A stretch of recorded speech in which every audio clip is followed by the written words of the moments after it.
Halo teman-teman, jumpa lagi bersama gua Satuan. Kali ini gua akan kembali membahas soal seputar sepak bola Indonesia, yang mana ada kabar terbaru dari pemain timnas Indonesia yaitu Sandy Walsh yang secara mengejutkan setelah sekitar setengah musim lah mungkin ya, dia bermain di J-League pada musim ini dan akhirnya dipastikan hengkang ke klub Thailand Buriram United. Buriram United ini adalah bisa dibilang salah satu tim yang punya prestasi mentereng di Liga Thailand.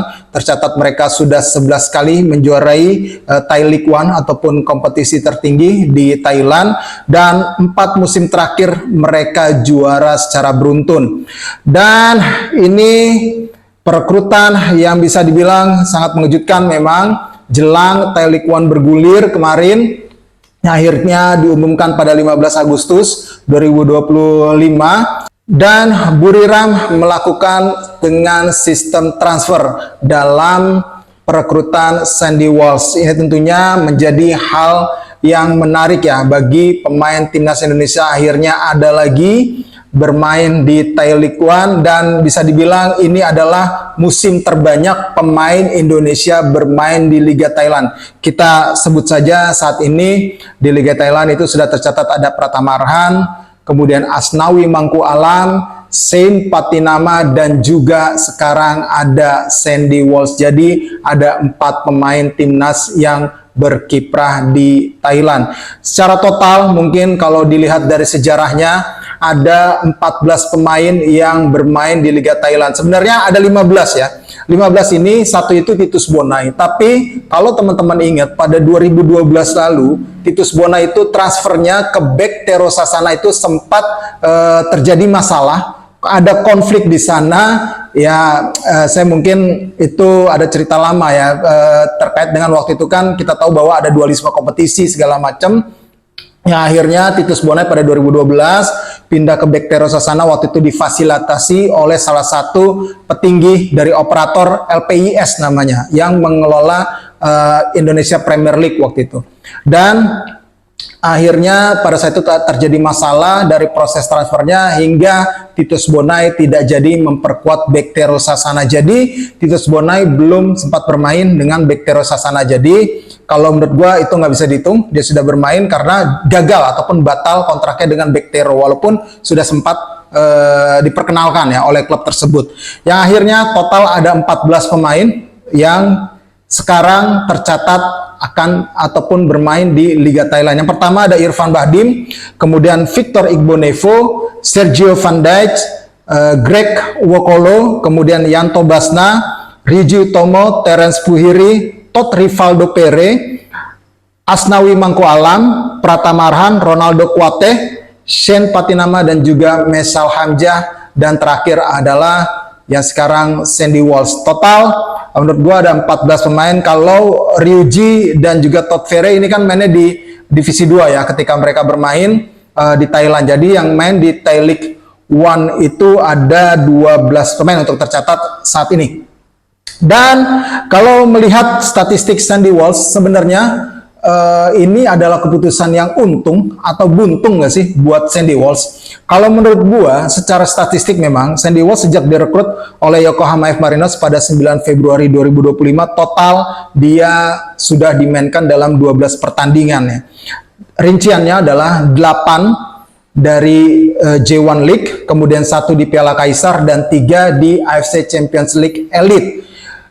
Tentunya ini menjadi concern tersendiri bagi Sandy Walsh menerima tawaran dari Buriram karena dia sudah mulai tidak mendapatkan tempat di skuad utama di Yokohama F Marinos, karena itu juga seiring bergantinya pelatih. Apalagi saat ini Yokohama F Marinos sedang dalam tren yang buruk di kompetisi lokal, bagaimana mereka saat ini berada di zona degradasi. Tentunya ini keputusan yang kalau menurut gua cukup menguntungkan bagi Sandy Walsh. Yang pertama adalah pada musim ini dia akan berlaga kembali di AFC Champions League Elite ataupun kompetisi antar klub tertinggi di Asia, yang mana sebagai juara Liga Thailand, Buriram mendapatkan tiket otomatis ke fase grup ACL Elite, dan ini tidak terlepas dari nilai kompetisi yang tinggi dari Thai League One. Jadi memang jatahnya lumayan banyak.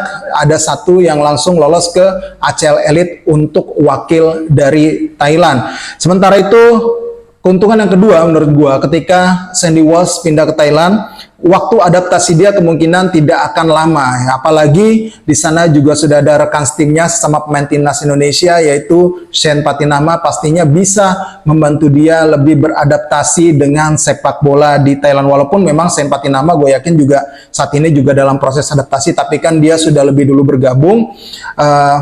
Tentunya bisa membantu adaptasi dari Sandy Walsh. Dan keuntungan ketiga adalah jarak yang dekat apabila Sandy Walsh dipanggil timnas Indonesia. Jadi secara travel untuk menuju ke timnas Indonesia tidak memakan waktu perjalanan yang lama, karena kan dari Thailand ke Indonesia jaraknya cukup dekat, sehingga ini cukup menghemat energi dan tentunya ketika membela timnas dia bisa dalam kondisi yang prima.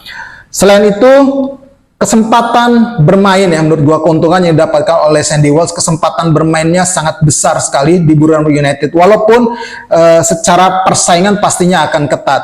Di Buriram United sendiri ada mungkin setidaknya 5 kompetisi ya, menurut gua bakal dijalani oleh Buriram pada musim ini. Yang pertama, mereka akan bermain di Thai League One, kemudian di Piala Liga Thailand, kemudian di Piala FA Thailand, lalu ada ASEAN Club Championship yang mana pada musim lalu mereka menjadi juaranya, dan yang terakhir ada di ACL Elite, AFC Champions League Elite 2025-2026. Jadi ada 5 kompetisi. Pastinya pelatih Buriram membutuhkan kedalaman skuad yang mumpuni untuk menghadapi 5 kompetisi tersebut. Karena targetnya nggak main-main memang. Buriram ingin menyapu bersih gelar yang mereka bisa dapatkan pada musim ini. Artinya di 5 kompetisi itu mereka ingin menjadi juara. Target yang pastinya tinggi, dan ini tidak mudah kalau skuadnya tidak punya kedalaman yang baik. Tapi tantangannya sendiri bagi Sandy Walsh adalah saat ini memang persaingan terutama di posisi bek kanan ini sangat ketat ya.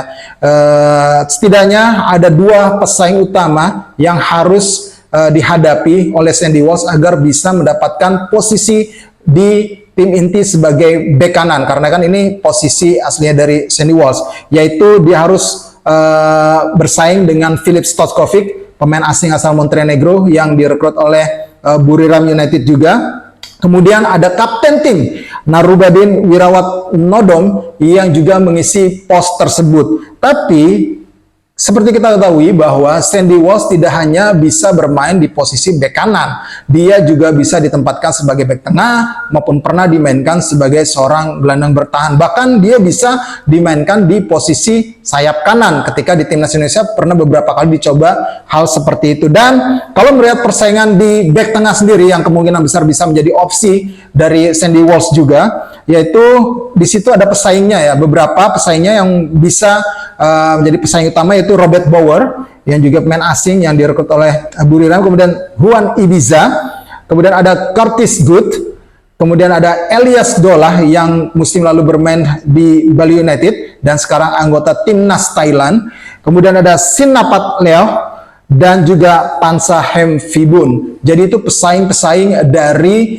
Sandy Walsh. Jadi kalau menurut kalian, Sandy Walsh untung atau buntung gabung ke Thailand? Kalau gue sih doain aja yang terbaik untuk Sandy Walsh. Mudah-mudahan dia bisa terus meningkatkan performanya dan akhirnya nanti berimbas kepada timnas Indonesia. Semangat terus Sandy Walsh. Dengan demikian gue Reza Adnan. Terima kasih untuk konten kali ini. Sampai jumpa lagi.